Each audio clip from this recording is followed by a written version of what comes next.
What's up, guys? We are back with another national content video. We're going to be going over the cards we are bringing to the national, so that way we can facilitate any trades, or if you want to buy cards off of us, you can see a little bit of our inventory. Obviously, we aren't setting up, so not going to bring in a ton of cards, but maybe you're interested in a few. Yeah, should have. I have a decent stack. I don't know about you. It's stuff that I'm either going to sell to somebody or it's getting dropped off at a consigner if nobody buys it. So that's I got a decent stack here. I have a decent amount of cards. There's some that are repetitive, and I don't have them in person right now. They're being brought up from Miami. But for example, I have 5 different 1931 Walt Disney rookie cards. They range in grades from 4s all the way through 6s. So price that I put on them is $450 to $800. So if anyone needs a 1931 Walt Disney card, I got you. Cool. Let's see. What do we want to start with here? We will start with this 1961 baseball player's keychain, Lou Gehrig.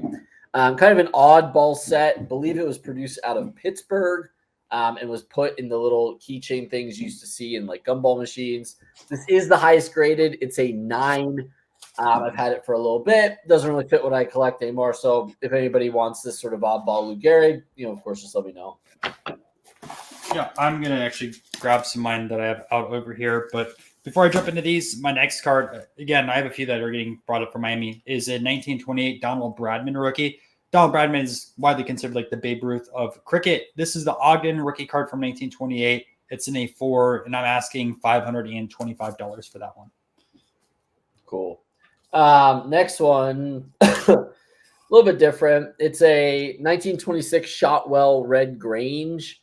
For anybody that doesn't have one of his 1925 like star player candies, of course, I would assume nobody does. This is one of his earlier items. Doesn't really fit the type of Red Grange stuff I buy anymore. It is a 2, SGC 2, so I'll have that with me if anybody's interested. Is that whole set full of Red Grange stuff, or is that a different set? Yeah, it's all Red Grange, and they have like different variations. This one I should have mentioned is just the normal back. It's not one of the blank back ones. I believe it's the Iceman version. They're all different ones. Some of them he's playing football. Some of them he's just doing. He's acting in one of them too, I believe. And the funny thing about the acting one is they make that card out of Spain too. It has a Spanish back, so a little bit of non-sports trivia for those that collect foreign issues. So next card I wanted to show over here. I'm getting an upgrade here at the National for it. But Cyrus McCormick from my Lone Jack Inventors set build. My favorite set of all time, by the way. These cards are stunning, so I will be bringing this one in person. This is a 1.5. I'm asking about, I think, $300 or $350. So if you're interested, let me know. I'm picking up a 4, so it's a nice little upgrade. Yeah, my next one here, pretty straightforward. 51 Bowman James Finks. He is in the Hall of Fame. This one is a 7.5. Pretty nice SGC copy. Centered fairly well, especially for that set, which does have some issues.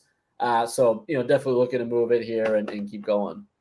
Next card also arriving from Miami. The reason why some of these are in Miami is because I just did a group sub with SGC, so they're being brought to the show. But a 1912 Cohen Weenan of Jack Johnson. Now, this is a 5 grade. If you aren't familiar with these cards, they have black borders, and he has 2 in the set. This is the kind of the portrait version of it, but getting anything 4+ is very tough. You're talking about a 100-year-old plus card, and it has very finicky edges like the 1971 tops. This thing is probably the nicest 5 that you'll see as well. I believe it's a greenback. So if you're a huge Jack Johnson fan, hit me up on that one. Give me a second here. I wanted to pull up the pop report for this one so I don't misspeak. You're good. I'm going to go over one more card while you do that one. I do have another Lone Jack Inventor over here. Now, this one's already accounted for, but if the deal does fall through, it will be available. Oh, it might not be. I might actually just hold it back, but this is a Goodyear, the guy that created the tires. So I was able to get a little bit of a nicer copy in the recent vintage non-sports auctions. Because of that, since I did spend a little bit of money, I am selling this one to upgrade into it. Now, I think the copy that I picked up from the auction is probably about a 2-ish, and I spent about $500. So this will be a little bit less than $500 because it is still a good-looking one. It just has some creases on it. And you have the full back intact as well. Cool. My next one here for my football guys, this 1962 Topps Hugh McElhenney in an 8. There's none higher. I just wanted to check and confirm. It's a Pop 3, none higher. I've had it for a little bit. As you guys are aware, that this set very hard to get in high grade due to the black borders, similar to the 71 Topps baseball. I was going to go for this set in 8s. That's why I own it. I gave up on that quickly, so going to make this available.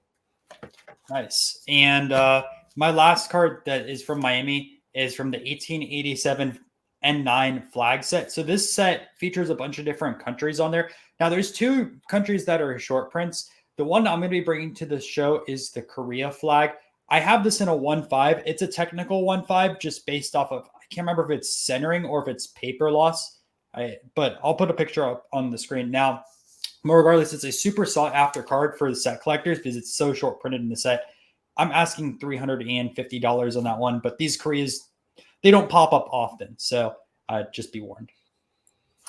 Following my 62 path, we have this Night Train Lane in an 8.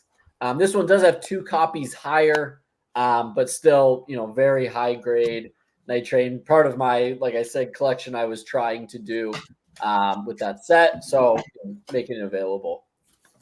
My next card, and actually I think the majority of the cards that I'm going to be bringing next are from 1932 U.S. caramels. I actually picked up a big lot of these, and I just yesterday, funny enough. But up first, we have the U.S. Ulysses Grant, and this is a 4.5. What I will call out on this, and it's very tough to see in the video, this is the orange copy. There's 3 different colors. There's red, orange, and also blue. Red's the most common. Blue and orange do go for a bit of premium, but sometimes based off of how the card's scanned, it's kind of tough to tell. The last 4.5 sold all the way back in 2012 for $100. And there hasn't been any sales higher than a 4 in like 6 or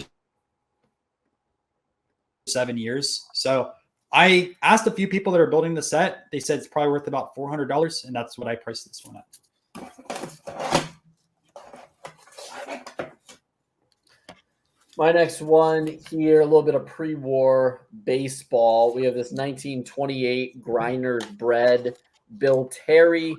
This is the only known copy of Bill Terry in the set. This set is, in general, very low pop across the board, so I'm not surprised this is the only copy. I've had this one for a while. I picked it up in REA probably back in 2018-ish. I don't collect as much pre-war baseball as I used to, so making available if anyone's interested, this 1928 Grinders Bread Bill Terry. My next 32 caramel, this is a blue, and this is Andrew Jackson. Now, my price on this, I think, is a little bit low, but there was one that just sold in a CGC slab that was pretty comparable shape-wise, so that's why I'm asking $150 for this, although he is one of the bigger names in the set. Obviously not a top 5, but probably towards your bottom of your top 10. Cool. Got some more baseball here. 1961 Yogi Berra in a 7. Pretty nice copy. I think the color is much better in person than you can see through this sort of screen.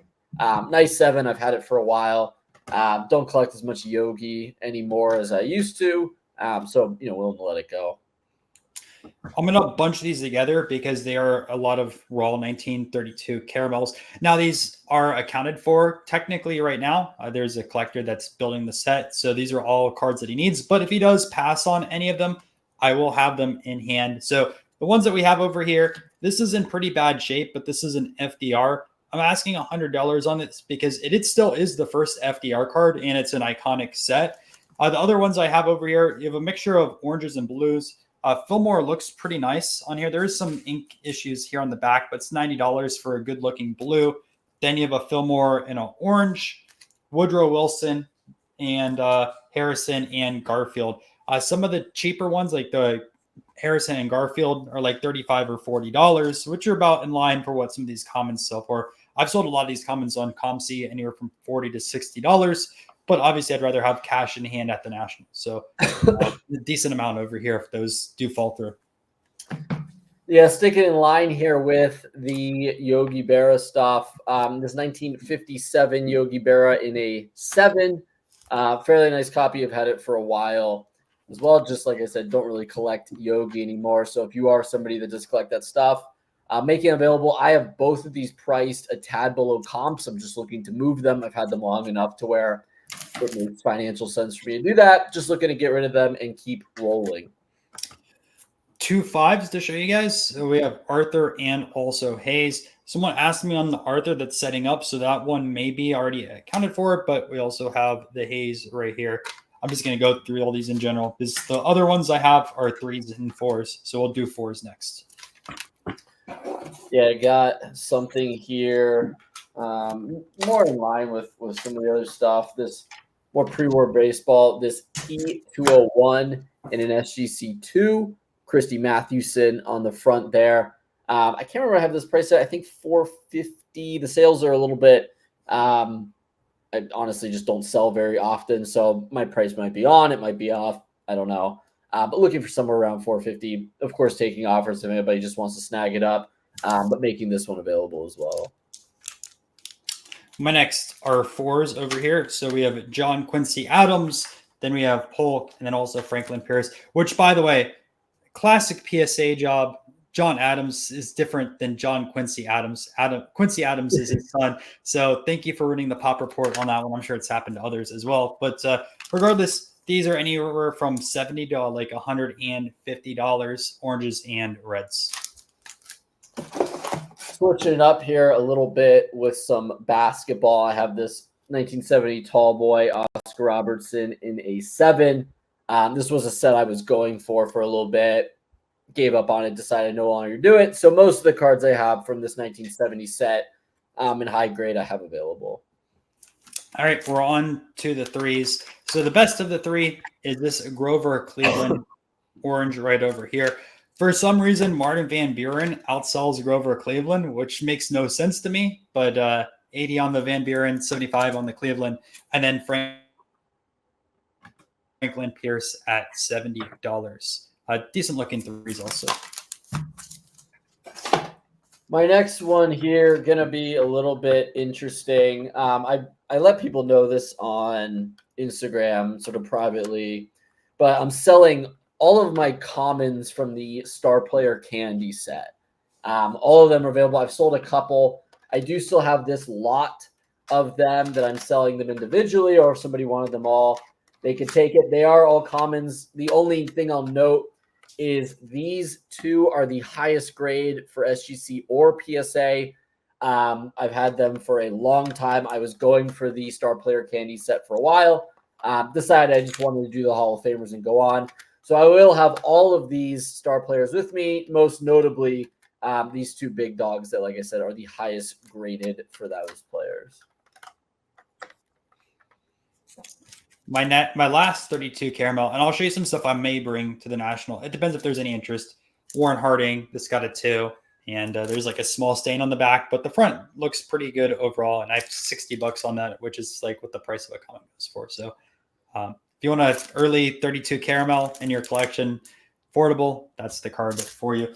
It'll be interesting to see, though, at trade night if people actually want these are going to be like, what the heck is this? Where's my modern or vintage baseball cards? But funny enough, like I'm not even bringing any vintage baseball cards. Yeah, I will. Let me see some stuff that I might bring as well. Here's a good one. Just because I'll bring this if the 2 people that have said they'll take this have essentially just dragged their feet. So if it's still available by the time I leave tomorrow, I will bring it. If not, then I just won't have it. It's this W516 Walter Johnson strip card. Like I said, I've had 2 different buyers essentially just fall through or be incredibly difficult to work with. So if I still have it by tomorrow, I will bring it. It's priced super cheap. I have it really low. I believe I have it 160 with the last sales being around like 220.